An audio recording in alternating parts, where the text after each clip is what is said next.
A história esquecida das artes marciais. Quando pensamos em artes marciais, nossa mente geralmente viaja para o Japão, com seus samurais e seus estilos icônicos, ou para a China, com suas lutas de Kung Fu e Tai Chi. No entanto, as raízes das artes marciais são muito mais profundas e complexas do que muitos imaginam, envolvendo tradições esquecidas e figuras históricas que moldaram o que conhecemos hoje. Se você ficou curioso, fique ao vídeo até o final e não se esqueça de curtir, comentar e compartilhar e se inscrever para mais conteúdo como este. Nesse canal eu falo um pouco de tudo, desde curiosidades sobre o mundo ou assuntos em alto no momento. Se você gostar, não se esqueça de ativar o sininho. Então vamos para o vídeo. As origens antigas. As artes marciais têm uma história que remonta a milhares de anos. As primeiras formas de combate estruturado surgiram em várias partes do mundo, como a Mesopotâmia, onde arqueólogos encontraram evidências de lutas e treinamentos. Pouca gente sabe, mas uma das origens mais aceitas das artes marciais pode ser traçada até a Índia antiga. O Kalarippayattu é considerado um dos sistemas de luta mais antigos do mundo, com mais de 3.000 anos de história. Praticado principalmente no estado de Kerala, no sul da Índia, o Kalarippayattu combina técnicas de combate com exercício de respiração e movimentos que imitam animais. O conhecimento dessa arte marcial foi passado de mestre para aluno ao longo dos séculos, influenciando outros estilos de luta, incluindo as artes marciais da China. Os sumérios já estavam envolvidos em práticas de luta, utilizando técnicas que podemos reconhecer como artes marciais. Na China, as artes marciais começaram a se desenvolver de forma mais sistêmica durante a dinastia Shang, 1600 e 1046 a.C. Existem registros de práticas de combate e treinamento militar. O famoso filósofo Laozi, fundador do taoísmo, também mencionou a importância do combate e da disciplina em suas obras, mostrando como a filosofia oriental influenciou as artes marciais desde o início. Um dos marcos mais significativos na evolução das artes marciais foi a chegada do budismo na China, por volta do século VI d.C. O monge Bodhidharma é frequentemente acreditado como a figura que introduziu técnicas de combate no templo Shaolin. As lutas praticadas pelos monges não eram apenas para a defesa, elas também eram uma forma de meditação e autoconhecimento.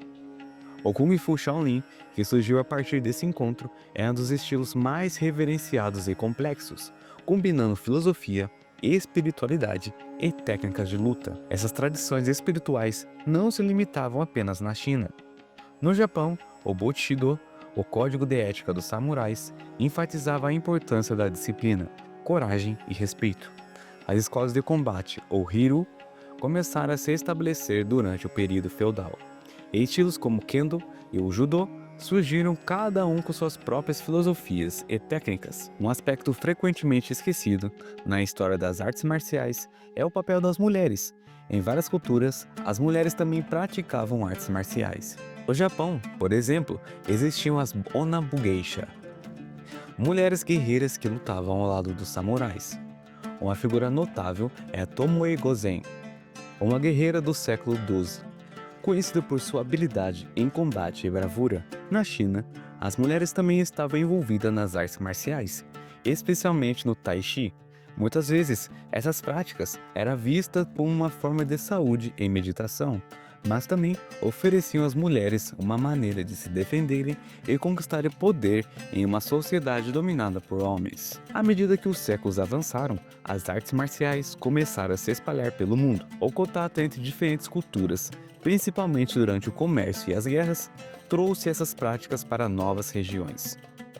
O jiu-jitsu brasileiro, por exemplo, é uma adaptação do judô japonês, que foi trazido para o Japão por Mitsui Maeda no início do século XX.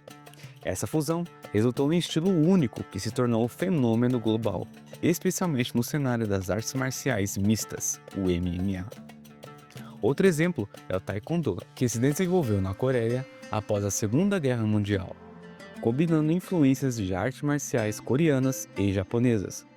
O Taekwondo enfatiza chutes altos e rápidos, e hoje é um dos esportes olímpicos mais populares. As artes marciais modernas são uma combinação de tradições antigas e inovações contemporâneas. A popularização das artes marciais mistas, o MMA, trouxe uma nova dinâmica, onde lutadores de diferentes estilos se enfrentam em competições. Isso não apenas popularizou as artes marciais, mas também incentivou uma nova geração a explorar suas raízes e técnicas. A mídia desempenhou um papel crucial também na divulgação das artes marciais. Filmes como O Último Dragão e Matrix ajudaram a popularizar os estilos de luta e a filosofia por detrás delas. As artes marciais agora estão presentes em videogames, séries de TV e até mesmo na moda, influenciando a cultura pop de maneiras inesperadas. Agora que vai uma das curiosidades fascinantes. O primeiro campeonato de artes marciais internacional ocorreu em 1970 em Tóquio, Japão, e foi uma celebração da diversidade e do desenvolvimento das artes marciais ao redor do mundo. O significado de karatê. A palavra karatê significa mão vazia em japonês, refletindo a filosofia de que a verdadeira força vem da técnica e do controle, ao invés da força bruta. Estilo de luta animal. Muitas artes marciais tradicionais têm influências de movimentos de animais. Por exemplo, o tigre do Kung Fu representa força e poder. O impacto da filosofia. Muitos estilos de artes marciais incorporam filosofias de vida. O Aikido, por exemplo, enfatiza a harmonia e a não violência, refletindo a ideia de que a verdadeira força está em desviar a agressão, em vez de enfrentá-lo diretamente. Artes marciais e saúde. Além da defesa pessoal, as artes marciais são amplamente reconhecidas pelos seus benefícios à saúde, incluindo aumento da flexibilidade, força e condições cardiovasculares. O Tai Chi, por exemplo, é conhecido por suas propriedades terapêuticas e é frequentemente recomendado para pessoas mais velhas. Na minha opinião, o que torna as artes marciais tão cativantes é a combinação de combate físico com desenvolvimento mental e espiritual. Não são apenas técnicas para derrotar um oponente, mas caminhos para entender a si mesmo e o mundo ao seu redor. Cada estilo de arte marcial carrega a sabedoria e a cultura de seus povos, tornando cada movimento uma celebração da história e tradição.